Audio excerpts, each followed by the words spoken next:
Saint انتخابات کے حوالے سے دونوں طرف سے الزامات بہت سارے سامنے آتے ہیں۔ پرائم منسٹر نے آج بھی ٹویٹ کیا ہے کہ اپوزیشن تو چاہتی یہی ہے کہ یہ جو کرپشن کا بازار ہے یہ گرم رہے اور اراکین کی بولیاں لگتی رہیں۔ پھر ایک ویڈیو سامنے آ گئی، اور ویڈیو یہ اس وقت کی ہے جب 2018 کے انتخابات سے پہلے پاکستان تحریک انصاف نے اپنے 20 MPs کو نکالا تھا۔ الزام یہ تھا کہ ان سب نے پیسے لیے، اور بہت سے لوگوں کا خیال یہ تھا کہ ایک پولیٹیکل موو ہے، کیونکہ پرویز خٹک کی ان لوگوں سے بنتی نہیں، ان کو ڈمپ کرنا تھا، ان کو ٹکٹ نہیں تھے دینے، اس لیے الیکشن سے پہلے ایک ہائی مورل گراؤنڈ لینے کے لیے ان لوگوں کو ساروں کو ڈمپ کر دیا گیا۔ لیکن بہرحال الزام تھا کہ ان لوگوں نے پیسے لے کر پاکستان پیپلز پارٹی کے 7 MPs تھے،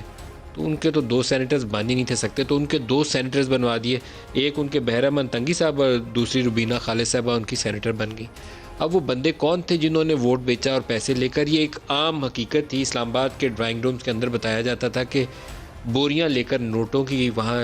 پشاور میں اور بلوچستان کے اندر سودے ہوئے، کمرے میں بیٹھ کر کیش کے اندر ٹرانزیکشنز ہوئی ہیں، زبانی جمع خرچ نہیں ہوا، کسی وعدے کے اوپر کسی پلاٹ کے اوپر ڈیل نہیں ہوئی۔ یہاں بالکل عام یہ بتایا جاتا تھا کہ وہ بوریاں لے کر نوٹوں کی انہوں نے وہاں رکھی ہیں اور اس کیش کے اوپر ڈیل ہوئی ہے۔ یہ ویڈیو جو ہے ایکچولی اس چیز کو اسٹیبلش کر رہی ہے، اور کسی حکومتی ذریعے سے ہی ہو سکتا ہے یہ ریکارڈ کی گئی ہو، لیک کی ہو، میرے پاس تصدیق نہیں ہے، لیکن ظاہر ایسا تاثر موجود ہے۔ میں آگے چل کے پروگرام میں اس حوالے سے جن مہمانوں سے بات کروں گا تو مزید اس کے اوپر روشنی پڑے گی۔ تو اس ویڈیو سے اس چیز کی تصدیق ہوتی ہے کہ باقاعدہ ان لوگوں نے نوٹوں کے ڈھیر گن کے وصول کیے اور وہ سینیٹرز منتخب کروائے۔ اب پاکستان تحریک انصاف ایک پوزیشن یہ لیتی ہے کہ اوپن بیلٹ ہونا بہت ضروری اس لیے ہے کہ یہ جو بکرا منڈی لگتی ہے یا یہ جو ہارس ٹریڈنگ ہوتی ہے اس کا راستہ روکا جائے۔ یہ نون لیگ اور پیپلز پارٹی والے بھی ماضی میں ایسی باتیں کرتے تھے، عملی طور پر اس قدم کی طرف جانے سے گریز کرتے ہیں۔ اس کی وجوہات شاید ہی نہیں معلوم ہوں گی، یا جس طریقے سے پاکستان پیپلز پارٹی نے 7 اراکین کے ساتھ 2 سینیٹرز بنوا لیے تھے، یا ان کو پتہ ہوگی کہ وہ میجیکل وانڈ کہاں سے ان کے پاس آتی ہے جس کے ذریعے یہ کام یہ کر سکتے ہیں کہ وہ جادو کی چھڑی ہلاتے ہیں تو وہ سارا کام ان کا ہو جاتا ہے۔ اس کی بدترین مثال ابھی حال ہی میں جو پاکستان تحریک انصاف کو اس کا جواب دینا چاہیے،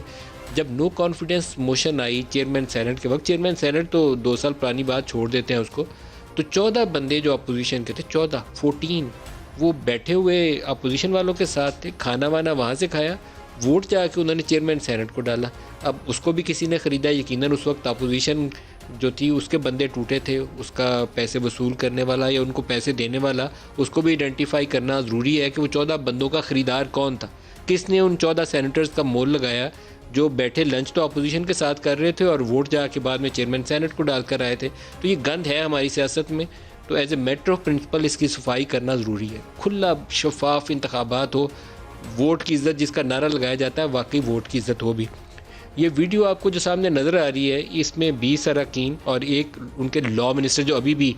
پاکستان تحریک انصاف کی KPK کے اندر وزیر قانون تھے، اس وقت یہ شیرپاؤ گروپ کے ساتھ تھے، آفتاب شیرپاؤ کے ساتھ تھے،